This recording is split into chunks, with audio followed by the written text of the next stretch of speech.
ఈ టైం కొంచెం కావాలి. నిజం అదనమాట.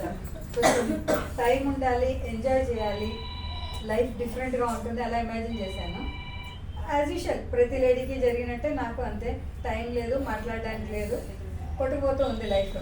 కాకపోతే అదృష్టం ఏంటంటే మా అమ్మ మా నాన్న నేర్పింది. నేను నిజంగా ఏదైనా పాస్ ఆన్ చేయగలిగాను అంటే వాళ్ళు లివ్ చేసి చూపించారు. ఇలా ఉండాలి ఇలా ఉండాలని నేర్పించలే ఏవి నేను, వాళ్ళు అలా లివ్ చేశారో, లివ్ చేసింది నేను లివ్ చేయగలిగాను. Patience patience all the time అదే చెప్పేవాళ్ళు. చెట్టు అయితే గాలి వస్తే ఇలా ఎదురు నిలుస్తుంది గాలికి, అది వేళ్లతో పాటు పైకి వస్తుంది. చిన్న మొక్కలా ఉండాలి, గాలి వచ్చినా ఉంగుండిపోవాలి, మళ్ళీ లేవగలగాలమ్మా అని చెప్పారు. అదే నేను చేసింది. సో ఆ ప్రాసెస్లోనే లైఫ్లో చాలా మార్పులు వచ్చాయి, అండర్స్టాండింగ్స్ పెరిగాయి. ఈ బిజినెస్ కూడా ఆపర్చునిటీగా వచ్చింది మాకు. నాకు చిన్నప్పుడు ఆకలి అంటే తెలియదు. అంటే ఆకలి అంటే మా ఫ్రెండ్స్ని అడిగేదాన్ని, ఆకలి అంటే ఏంటి, ఎలా ఉంటుందో చెప్పవాలి. ఏ చిన్నప్పుడు 12th ఇంటర్లో అది ఎవరికి అలా ఉండకపోవచ్చు. తర్వాత మా అమ్మ అప్పటికి పెళ్లి ఫిక్స్ చేస్తారు, హాస్పిటల్కి తీసుకెళ్ళింది. హాస్పిటల్కి తీసుకెళ్తే ఈ పిల్లకి పెళ్లి చేస్తున్నారా మీరు అని అడిగారు. బ్లడ్ తక్కువ. సో అక్కడ నాకు ఇక్కడ ఉన్నది ఇక్కడ నేను ఉపయోగిస్తున్నాను అనమాట. చాలామందికి చెర్రీ అయన్ కానీ పిల్లలకి కిడ్స్ డ్రింక్ ఇవ్వడం వల్ల కానీ ఖచ్చితంగా బ్లడ్ ఇంప్రూవ్ అవుతుంది. సో ఆకలి పెరుగుతాం.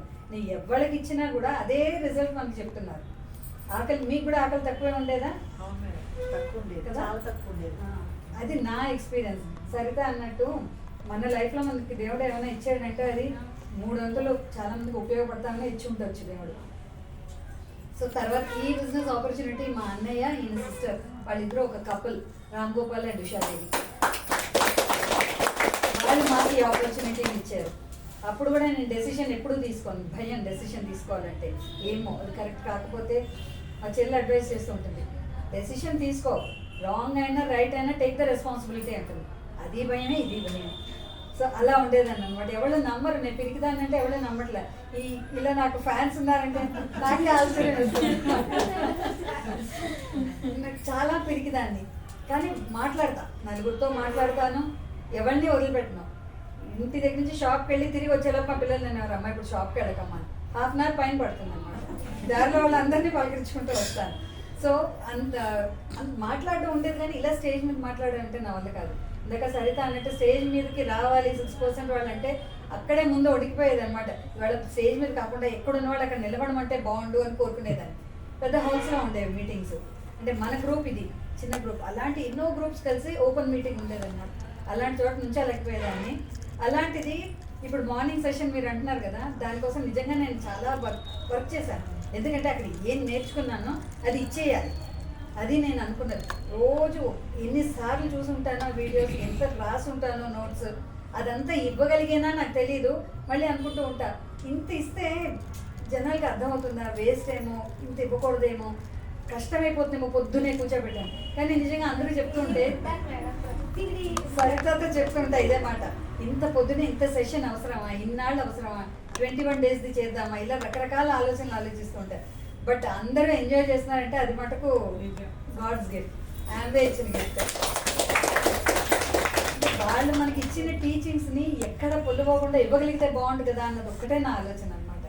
అది ఇంతమందికి అందుతోంది, ఎంజాయ్ చేస్తున్నారంటే థ్యాంక్ యూ ఆల్ నిజంగాను. అది చెప్పేటప్పుడు ఎంజాయ్ చేస్తే ఇప్పుడు నేను వింటూ ఉంటాను కదా, మళ్ళీ ఎప్పుడైనా రోజు లేవని ఒక్కొక్కసారి బద్ధకం, మీరు అందరూ లేస్తుంటే నాకు నవ్వొస్తుంది. మిమ్మల్ని లేపుతున్నాను అంటున్నారు, నేను ఒక్కొక్కసారి లేవను అనమాట. ఎప్పుడైనా ఒకసారి వచ్చి నాది వింటే అబ్బా ఇంత ఉందా ఇందులో, నాకే అనిపిస్తుంది అరే ఇంత ఉంది, ఇవన్నీ మిస్ అయిపోతున్నాను మళ్ళీ వినాలనుకుంటా. కానీ ఏవో హెక్టిక్గా ఉండడం వల్ల ముందు రోజు ఏదో కుదరట్లేదు. బట్ థ్యాంక్ యూ అందరూ ఎంజాయ్ చేస్తున్నందుకు.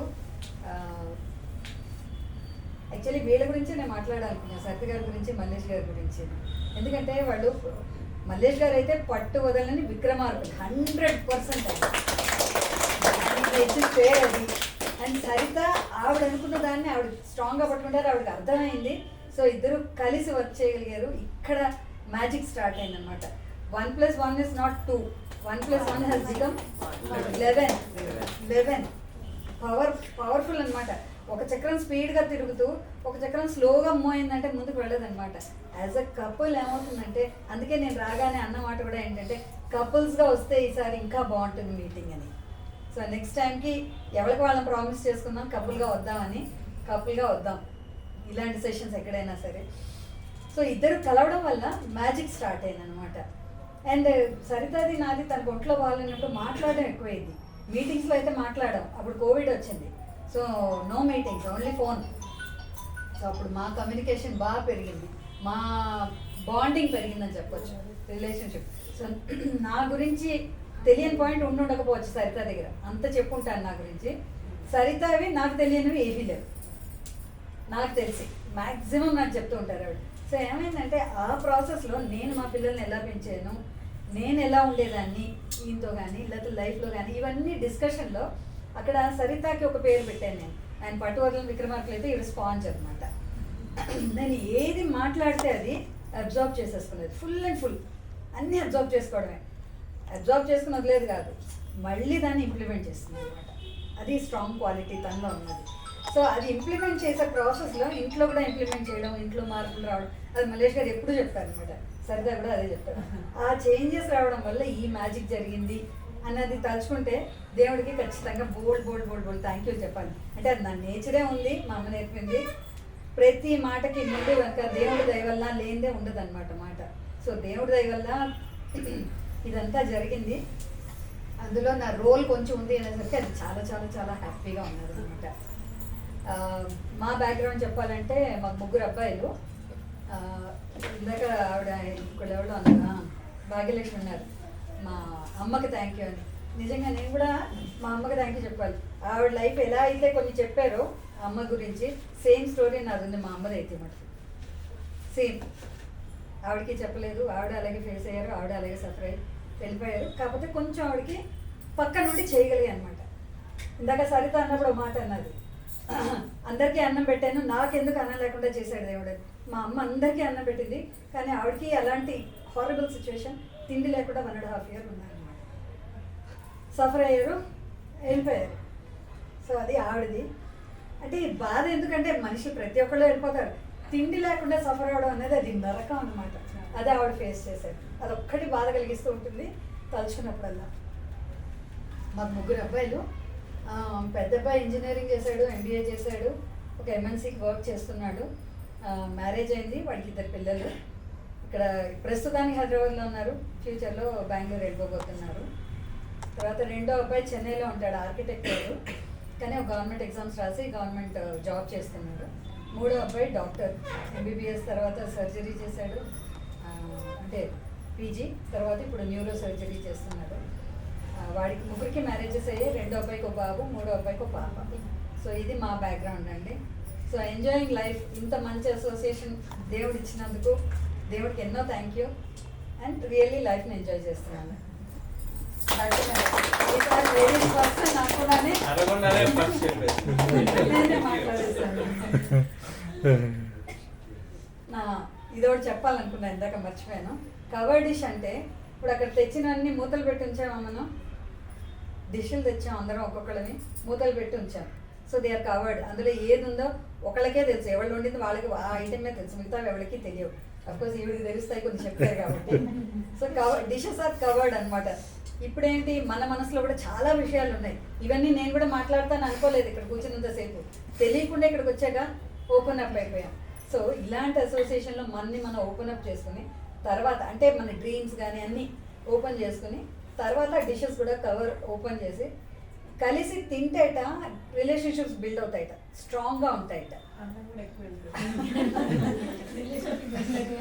సో అలాగా ఇక్కడ మనం కవర్ అయ్యి ఉన్నాం ఇప్పటిదాకా. మన థాట్స్, మన ఆలోచనలు, మన కష్ట సుఖాలు అన్నీ కూడా తెలియకుండా ఇక్కడ మనం ఓపెన్ అప్ అయిపోతాం. ఇది మన ఫ్యామిలీ అనే ఫీలింగ్ వస్తుంది, ఓపెన్ అయిపోతాం. ఓపెన్ అయ్యి అదే లైట్ అయిపోతుంది మనసు. ఇంకా లైఫ్ని ఎంత ముందుకు తీసుకెళ్ళగలం అన్నది ఒక ఇమాజినేషన్ వస్తుంది. ఒకళ్ళ లైఫ్ చూసాము, దానిలో మనం ఒక ఎగ్జాంపుల్ తీసుకున్నాం, మన లైఫ్తో ఇంకోళ్ళ ఎగ్జాంపుల్ తీసుకోవచ్చు. సో ఇక్కడ ఏంటంటే ఒకళ్ళని సపోర్ట్ చేసుకుంటూ, మన మాటలు ఎవరు ఏం తీసుకున్నారో తెలియదు. ఇందాక సరిత అన్నట్టు, ఈయన ఏది మాట్లాడినా ఇప్పుడు సరిత అంటుంది, ఎప్పుడు అంటారు ఆవిడ, మీరు ఏదన్నా అయిపోతుంది సార్ అన్నది స్టాండర్డ్ అనమాట. ఈయన అన్నది సరితనే కాకుండా మా ఇంట్లో అద్దెకున్న వాళ్ళు ప్రతి వాళ్ళకి ఆ బిలీఫ్. ఆయన అన్నట్టే వాళ్ళు ఇల్లు కట్టుకునే మా ఇంట్లోంచి వెళ్తారు. ఈయన అదే మాట అంటారు అందరినీ, మ్యారేజ్ అయిపోతుందని, ఇల్లు కట్టుకు వెళ్ళిపోతాను. అలాగనే హ్యాపీగా ఒక్కొక్కళ్ళు మా ఇంట్లోంచి వెళ్తూ ఉంటారు. ఇక్కడ టీంలో కూడా అందరికీ అదే విష్ చెప్తూ ఉంటారు అనమాట. నా డ్రీమ్ ఆయన చెప్తారు, నా డ్రీమ్ నేను చెప్తాను. నాది పావ్ నా డ్రీమ్. పీస్ ఆఫ్ మైండ్, మనసు ప్రశాంతంగా ఉండాలి. రెండోది ప్లెంటీ ఆఫ్ వెల్త్ అంటే సంపద. మనం సంపద అనుకుంటే సహజంగా డబ్బులనే అనుకుంటాం, కానీ డబ్బులు ఒక్కటే కాదు, డబ్బులు, మన చుట్టూ ఉండే మనుషులు, మన ఆరోగ్యం, ఇవన్నీ కలిపే సంపద అవుతుంది. సో అలాంటి ప్లెంటీ అంటే ఆ సంపద ఫుల్గా ఉండాలి. నేను కూడా స్టార్టింగ్లో మీరు చెప్పినట్టు అప్పుడు ఇంజెక్షన్తో బ్లడ్ ఇంప్రూవ్ అయింది. ఆ ఇంజెక్షన్స్ కూడా ఎంత భయంకరమైన అంటే ఇంత వైల్ ఉండేది, బ్రౌన్ కలర్లో ఉండేది, చీర కలర్లో ఉండేది. అది ఒకటి ఇచ్చారంటే నెక్స్ట్ డే నేను ఏ జాయింట్ కదలదు, చిటికిన వేలి చిన్న జాయింట్ కూడా కదలదు అనమాట, అంత పెయిన్ ఉండేది. డాక్టర్ తీసుకోమన్నారు. సిస్టర్స్ ఏం చెప్పారంటే, అమ్మ నువ్వు తీసుకున్నావు అంటే తట్టుకోలేవు, నేను చిన్నదానికి పెయిన్ వస్తుంది, ఫ్యూచర్లో కూడా నీకు మోకాళ్ళ నొప్పులు వస్తాయని. కానీ అదొకటే దారి. ఇప్పుడు నేను మళ్ళీ సర్వైవ్ అవ్వాలంటే బ్లడ్ ఇంప్రూవ్ అవ్వాలి, అదొకటే మార్గం. తర్వాత మోకాళ్ళ నొప్పులు కూడా నాకు యంగ్ ఏజ్లోనే వచ్చాయి. 30 yearsకే నాకు మోకాళ్ళ నొప్పులు వచ్చాయి. కార్లో కూర్చుని కాసేపు జార్లో పెట్టి అంటే సాగదీసానంటే కాళ్ళు మళ్ళీ దగ్గరకు రావన్నమాట. మన న్యూట్రిలైటే హెల్ప్ చేసింది. గ్లూకోజ్ అన్నీ వాడతాం, ఇన్ని ఉంటాయి పొద్దున్న వేసుకునేవి. ఇది నీళ్ళు పోసుకుంటాను, నేను మింగుతాను. మా చెల్లి చూసిందంటే నోరు వెళ్ళబడుతుంది, అన్ని ఒక్కసారిలో మింగుతున్నావే అంటుంది. లేదు, దానికి సజెషన్ చెప్పాను, ఖచ్చితంగా ప్రోటీన్ పౌడర్ అవసరం తీసుకోవాలి సజెస్ట్ చేస్తాను. సో అలాగా. సో వీటి వల్లే నేను తిరిగి ఇలా ఉన్నాను అంటే కనుక ఖచ్చితంగా హెల్త్ ఇంప్రూవ్మెంట్ మటుకు న్యూట్రిలైట్ వల్లే వచ్చింది. తలనొప్పి ఒకటి వచ్చేది, ఇలా కవర్ డిష్ ఉందని మెహదీపట్నం వెళ్ళేవాళ్ళం టీం. అప్పుడు మీ అందరికీ తెలియని ఒక టీం ఉండేది అప్పట్లో. ఆ టీం అక్కడికి వెళ్తే ముందు నాకు బెడ్రూమ్ చూపించారు. కాసేపు పడుకుంటే కానీ మళ్ళీ కూర్చోలేను అనమాట, విపరీతమైన తలనొప్పి. ఇప్పుడు మర్చిపోయాను తలనొప్పిని, ఎప్పుడన్నా వచ్చినా కానీ తొందరలో తగ్గిపోతుంది. సో ఇది నా ఎక్స్పీరియన్స్ ఇన్ ఆంబే అన్నమాట.